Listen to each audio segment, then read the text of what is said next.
I was Cisco Systems' youngest software engineer when I was 18 years old. I was making over $150,000 a year, and this is just what it was like day to day there. One thing that really stuck out to me when I was there is that I felt so out of place. I felt so much like an imposter because everyone there had graduated college. I remember the first day when I joined Cisco, they put me in the onboarding with all the interns, and we were doing sort of go around, introduce yourself. All the interns were saying what college they go to, how old they were, and the youngest intern there was 20 years old, whereas I was an 18-year-old full time, and everyone was just so confused. They were looking at me like, what is this kid doing? Does he have some connection inside of Cisco?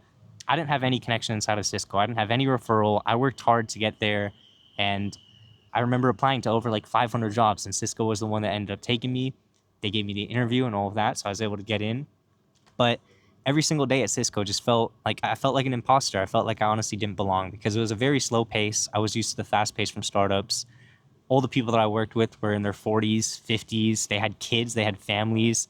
Some of them had kids who were older than me. So it felt extremely weird working with people who were in a completely different position than me and situation.